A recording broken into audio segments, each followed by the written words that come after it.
What's going on, everybody? It's QBZ with the obligatory Rise of Iron video, getting ready for the update. Everybody's super excited for it. I'm super excited for it. Here's some tips and tricks to help you get ready to maximize the Rise of Iron. And let's get into it. First things first, have fun. If you can't do any of these things, it's totally okay. Don't have enough strange coins, totally okay. No moats, totally okay.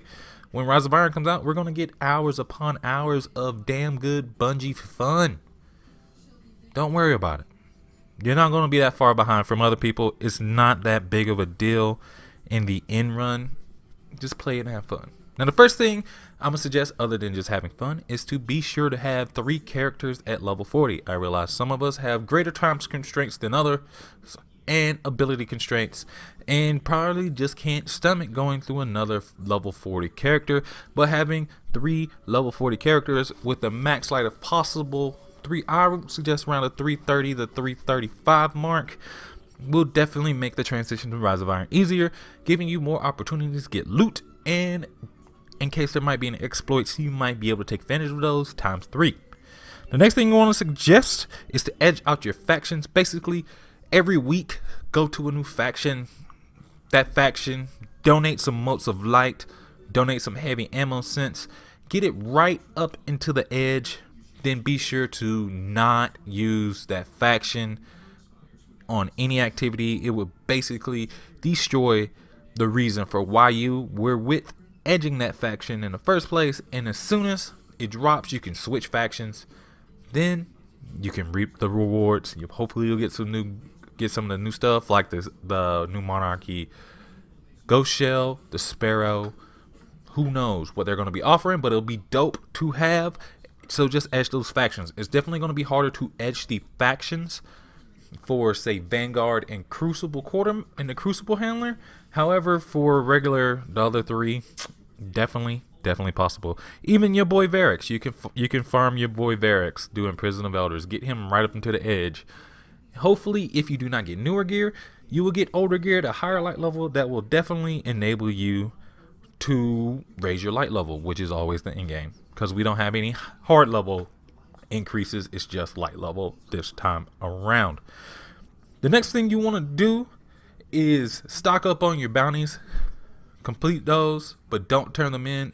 The one notable exception is Banshee. You want to try to edge Banshee right before you get the full wrap up, right before Rise of Iron launches, because we're not sure if the gunsmith's actual inventory and stock of weapons is actually going to change with this new update. However, for the rest of the bounties, like the Vanguard bounty, the Crucible bounties, Trials of Osiris bounties, Iron Banner bounties, you want to complete those and just have them sitting on a couple of characters, and then just have one character if you just want to keep playing the game, or just have 6 ready if you've only got 1 character. This way you can pop those real quick, get some Ingrams from it, get some Glimmer, get some Motes of Light, get some experience. It won't hurt, baby. It won't hurt. It's not going to have as much as a profound effect as with the Taken King, because there's not going to be hard level increases, but still it will help you with progress towards, of course, getting your reps up, getting all that other stuff that's associated with turning in bounties. So definitely a good thing to do.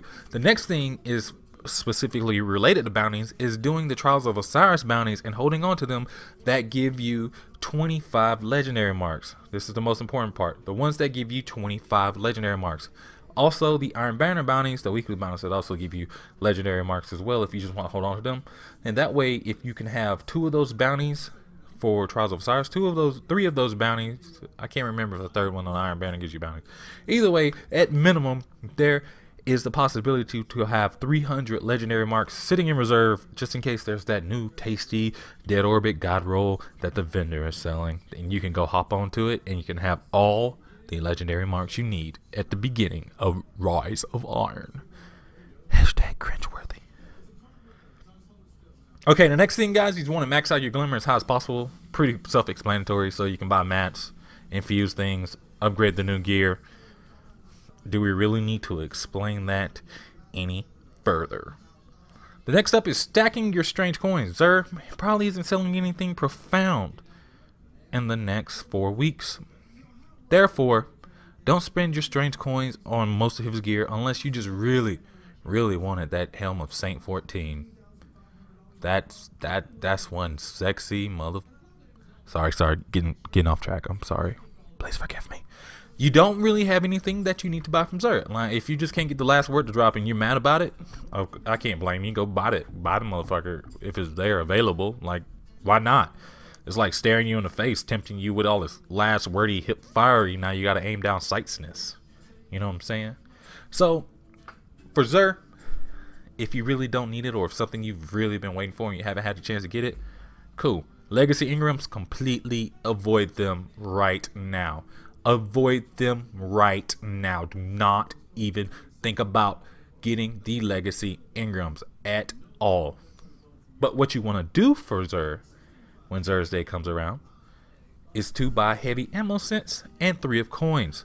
3 of coins are more than likely going to go away when the Rise of Iron drops, the way Bungie does things with their special gear vendors.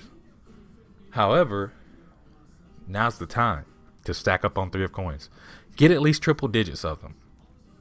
The chances you getting exotics out of that, I would say pretty good. I doubt they stop working entirely with the debut of Rise of Iron. Now, you also want to try to take advantage of all these heavy ammo scents that you can get from your boys as well. I don't think Bungo's going to nerf it from 3, but they could, because it's Bungo. They do stuff like that. So what you want to do is you want to dump some strange coins into stacking up as heavy ammo as possible. You'll need it for the raid. You need it to donate to factions. And I say, why not, bruh? Why not, Doug? Why not? The next thing you can do as well, if you think you can get enough legendary marks between the Rise of Iron, like you're going to play Destiny quite a bit still for like the 2 weeks leading up to it, is that you could just go ahead and buy a crap ton of planetary materials or farm them. The prudent way is actually roaming around in patrol mode, picking up worm spore and shit.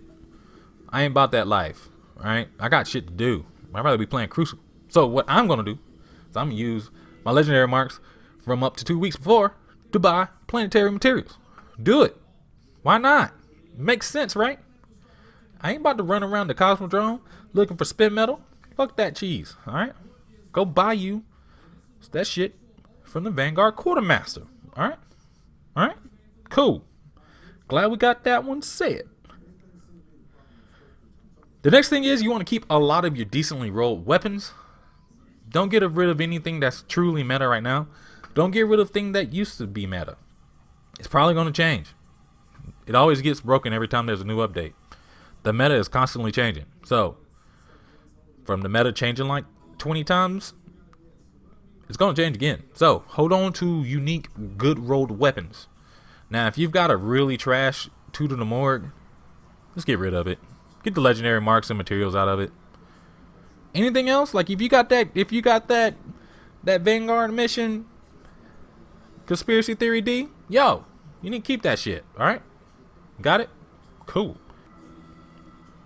Right now, last thing, I forgot to say this, but this falls on the mats. Buy weapons parts. Or just dismantle, or get all the weapons parts from the shit you dismantled earlier. Sorry for the language. Video's going on longer than I thought. Lastly, just have fun. Just have fun. Just get excited for the Rise of Iron. I don't want to hear any jokes about the rising of your iron. It's hilarious, but we're family friendly in the Bear Cave, alright? Be sure to join the Discord server. I always streaming weekdays. Stuff like that. I might move to Twitch. Who knows? But guys, those are my tips for getting ready for Rise of Iron. Appreciate you guys watching. Hope you have a wonderful day. I'm going to end this video before 10 minutes. So I'm not one of those YouTubers who gets accused of having a video go on just long enough to get that extra ad revenue. Because we know I'm swimming in all those YouTube dollars. You guys stay wonderful. Stay beautiful. Drop a like on this video if you enjoyed it. Took quite a bit of time. Not going to lie. Not really. I'm doing this in underwear right now and just a shirt. But yeah, man, it still takes effort, you know. Appreciate you guys being here. Have a wonderful day. And don't forget to subscribe if you enjoy this content. Peace.